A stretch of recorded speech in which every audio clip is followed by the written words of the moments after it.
Hey Rebels fans, it's Andy Gutierrez from Lucasfilm back at it again with another episode of Rebels Recon. Oh. You want to do it? Fine by me.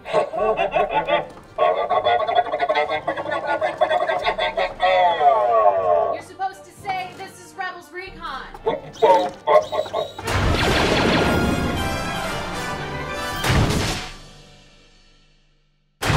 During a secret mission to retrieve access codes to Lothal, Chopper and AP-5 are identified by an Imperial listening ship. I believe the C-1 astromech is the droid infiltrator Grand Admiral Thrawn referenced in his memo. Hijacked by a listener, the Imperials try to use Chopper to reveal Phoenix Squadron's base. Search the archive memory for the location of their base. After discovering Chopper's been compromised, Hera destroys the listener ship, and AP-5 finally gets a moment to himself. It's easy to see I fit perfectly.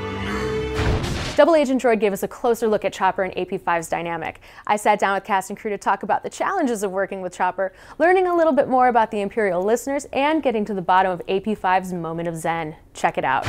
In Double Agent Droid, we get another fun episode with Chopper and AP-5. Is there anything different about your process when you're portraying a droid character? I think it's a little different, especially because when Chopper is your co-star, he's mainly a sound effect. A lot of times you're just kind of like going with what's there on the page. In Double Agent Droid, we see an Imperial listener ship filled with people wearing Lobot-esque headgear. Can you tell us a little bit more about those people? This was continuing a thread that we had left way back in Season 1 with the character of Sibo. The idea that there are a number of Imperial agents that give up a degree of autonomy in order to be plugged into the Imperial data network the way they are. It's really a sort of growing element in the galaxy because the rebellion is beginning to grow, so the Empire is kind of coming back with their own psychological operation. They're intercepting transmissions, they're intercepting data, seeing where there might be uprisings or intel, and then Thrawn has dedicated this one to, hey, there are these droids and they keep infiltrating. We should really get on that because the Empire usually ignores them, but Thrawn doesn't ignore anything. AP-5 seems truly content when he's floating out in space alone, and disappointed when he's scooped up by the Ghost. Why do you think he would prefer that kind of life? In this particular episode, they're sort of ignoring him, and he's warning him that Chopper's turned and they're kind of blowing him off, and they're in this terrible trouble because of him, so he's like, you know what, maybe this isn't so bad.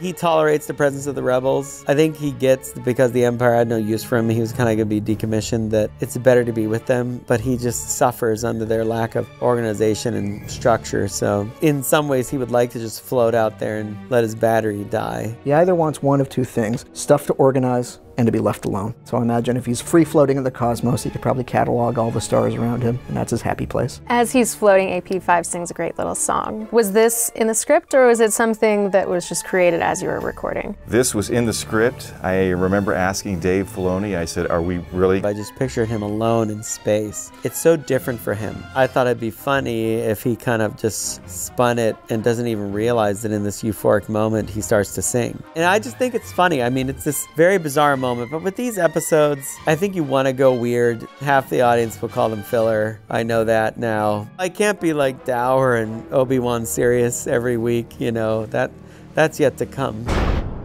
You've got to admit, it's a very good picture of BB-8. I know. Oh, Hey! hi, Andy. What are you reading? It's a droid thing. You wouldn't really be interested. All right then. Okay. Bye. See ya. Yeah, I didn't mean it. I'm terribly sorry. Hey, you know what? Maybe I could get you a red one. Yeah. Sorry. The Lucasfilm Story Group's Pablo Hidalgo never ever takes a sick day, and he never ever leaves the country on Star Wars related business. That's why I'm gonna go meet him like I always do in these seemingly endless Lucasfilm hallways to ask him your burning Star Wars Rebels questions. Let's go.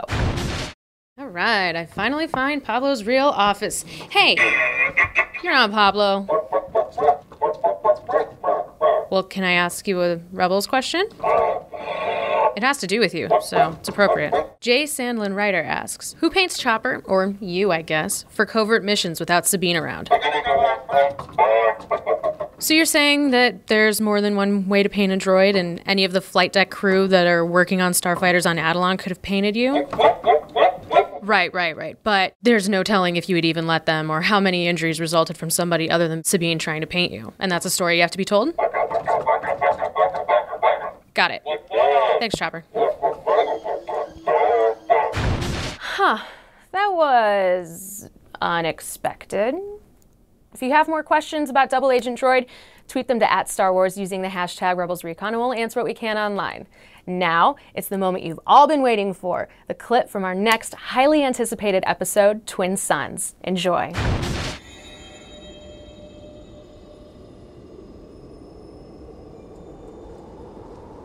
Lost. I am lost. And yet, I can feel his presence. So close, so close. I can see him in my mind's eye.